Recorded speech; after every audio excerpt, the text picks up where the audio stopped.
যখনই বিশ্বাসঘাতকতার কথা ওঠে একটা নাম কিন্তু আমাদের সবার আগে মাথায় আসে, তাই না?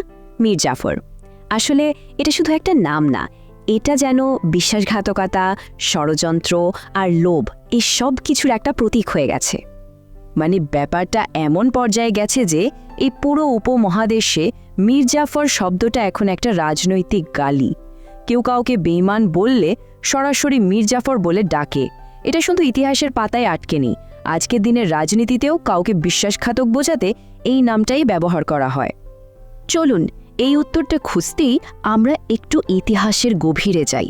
প্রায় ২৫০ বছর পেছনে ফিরে যেতে হবে আমাদের, এমন এক সময়ে যেখানে সত্যি ঘটনা আর কিংবদন্তিগুলো যেন মিলে মিশে একাকার। তো সময়টা ছিল ১৮ শতকের মাঝামাঝি। বাংলার সিংহাসনে তখন একদম তরুণ আর বলা যায় কিছুটা আবেগপ্রবণ নবাব সিরাজউদ্দৌলা। সমস্যাটা হলো তিনি যে ক্ষমতাটা পেয়েছিলেন সেটা কিন্তু ফুলের বিছানা ছিল না। চারিদিকে ছিল শুধু ষড়যন্ত্র আর ভেতরের কোন্দল। নবাব সিরাজ তিনি হয়তো বয়সের কারণে বা তার কিছু নীতির কারণে খুব তাড়াতাড়ি অনেক ক্ষমতাশালী লোককে নিজের শত্রু বানিয়ে ফেলেন। আর এই সুযোগটাই কাজে লাগানোর জন্য অনেকে তৈরি হচ্ছিল। মানে ষড়যন্ত্রের জন্য একেবারে মোক্ষম একটা পরিস্থিতি। একদিকে সেনাপতি মীর জাফর, অন্যদিকে নবাবের নিজের খালা ঘসেটি বেগম, অনেকেই তার উপর প্রচণ্ড ক্ষুব্ধ ছিলেন। এখানেই কিন্তু আসল ব্যাপারটা লুকিয়ে আছে। দেখুন, এই বিশ্বাসঘাতকতা কিন্তু একা মীর জাফরের কাজ ছিল না, একদমই না। এটা ছিল একটা জোট। কাদের জোট? একদিকে ছিল মীর জাফরের মতো মানুষদের রাজনৈতিক লোভ, অন্যদিকে জগৎ সিদ্ধের মতো ব্যাংকারদের টাকার চিন্তা, আর তার সাথে যোগ দিয়েছিল ব্রিটিশদের মতো বিদেশি শক্তি। মানে সবাই মিলে একজোট হয়েছিল একটাই উদ্দেশ্য নিয়ে, নবাবকে সরাতে হবে। আর এই সব ষড়যন্ত্রের শেষটা কোথায় হলো? পলাশীর মাঠে ১৭৫৭ সালের ২৩শে জুন। সেদিন যা হয়েছিল তাকে আসলে যুদ্ধ বলা যায় না। এটা ছিল একটা সাজানো নাটক, একটা পরিকল্পিত বিশ্বাসঘাতকতা। ভাবুন একবার, নবাবের প্রধান সেনাপতি মীর জাফর তার বিশাল সেনাবাহিনী নিয়ে চুপচাপ দাঁড়িয়ে থাকলেন, যুদ্ধই করলেন না। ফলাফল কি হলো? নবাবের হারটা ছিল একেবারে নিশ্চিত। তো মীর জাফর নবাব হলেন, কিন্তু এই সিংহাসনের দামটা কি ছিল? তাকে আর পুরো বাংলাকে এর জন্য কি ভয়ঙ্কর মূল্য দিতে হয়েছিল? এই চুক্তিটা যে বাংলার ভবিষ্যৎকে একেবারে অন্ধকারের দিকে ঠেলে দিয়েছিল, সেটাই এবার একটু দেখা যাক। ব্রিটিশদেরকে কলকাতা দখলের ক্ষতিপূরণ হিসেবে দিতে হয়েছিল ১,৭৭,০০,০০০ টাকা। ভাবা যায় সেই সময়ে এই টাকার অঙ্কটা কত বিশাল। আর এই বিপুল পরিমাণ টাকা দিতে গিয়ে বাংলার রাজকোষ প্রায় খালি হয়ে গিয়েছিল। বলা যায় শুরুতেই রাজ্যের অর্থনীতির কোমর ভেঙে দেওয়া হলো।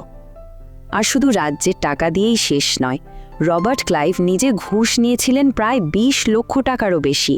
এখান থেকেই পরিষ্কার বোঝা যায় যে পুরো ব্যাপারটাতে ব্যক্তিগত লোভ কতটা বড় একটা কারণ ছিল।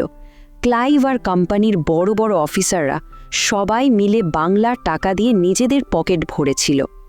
মজার ব্যাপার হলো, নবাব হওয়ার পরেই মীর জাফর বুঝলেন যে তিনি কি বড় ভুল করেছেন।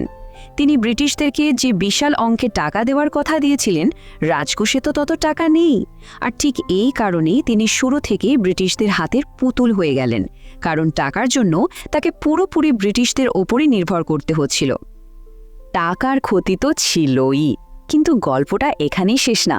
মীর জাফর ব্রিটিশ বণিকদেরকে ট্যাক্স ছাড়া ব্যবসা করার পারমিশন দিয়ে দিলেন, যেটাকে বলা হতো দস্তক। এর ফলে হলো কি, বাংলার স্থানীয় ব্যবসায়ীরা একেবারে পথে বসে গেল। আসলে তিনি ছিলেন নামে মাত্র নবাব, আসল কন্ট্রোল তো ছিল ব্রিটিশদের হাতে।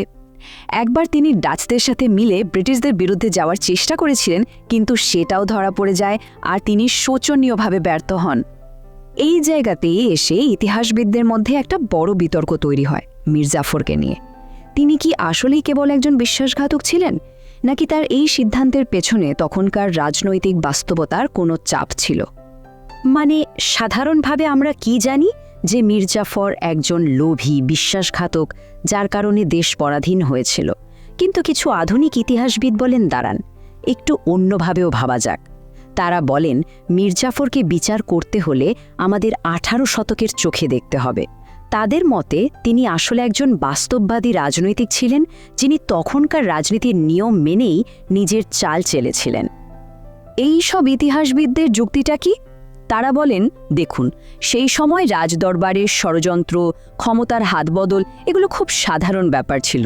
আর তাছাড়া দেশ বা দেশপ্রেমের যে ধারণাটা আমাদের এখন আছে, সেটা তো তখন ছিলই না। তখন মানুষের আনুগত্য থাকতো কোনো নির্দিষ্ট ব্যক্তি বা গোষ্ঠীর প্রতি, পুরো একটা দেশের প্রতি নয়। তো এই দিক থেকে দেখলে মীর জাফর যা করেছেন সেটাকে হয়তো তখনকার রাজনীতির একটা অংশ হিসেবেও দেখা যেতে পারে। তাহলে এখন প্রশ্ন উঠতে পারে, ২৫০ বছর আগের একটা ঘটনা নিয়ে আমরা আজও কেন এত কথা বলি? কেন এই নামটা শুনলেই আমাদের রক্ত গরম হয়ে যায়? কারণটা খুবই সহজ। এর প্রভাব ছিল ভয়ঙ্কর আর সুদূর প্রসারী। শেষ পর্যন্ত আসল কথাটা হলো, মীর জাফরের উদ্দেশ্য হয়তো যাই ছিল সেটা নিয়ে বিতর্ক থাকতেই পারে, কিন্তু তার কাজের যে ফলাফল সেটা ছিল একেবারে ভয়াবহ। ওই পলাশির যুদ্ধটাই কিন্তু ভারতে প্রায় ২০০ বছরের ব্রিটিশ শাসনের দরজাটা খুলে দিয়েছিল। ভাবা যায়, একটা ঘটনা পুরো উপমহাদেশের ইতিহাসটাই অন্যদিকে ঘুরিয়ে দিল। এই কথাটা কিন্তু মীর জাফরের জীবনের সার মর্মটা খুব ভালোভাবে বলে দেয়। এটা একটা ওয়ার্নিং সাইনের মতো, আমাদের মনে করিয়ে দেয় যে যখন কোনো নেতার ব্যক্তিগত লোভ বা উচ্চাকাঙ্ক্ষা দেশের স্বার্থের চেয়ে বড় হয়ে যায়, তখন তার ফল কতটা বিপর্যয়কর হতে পারে।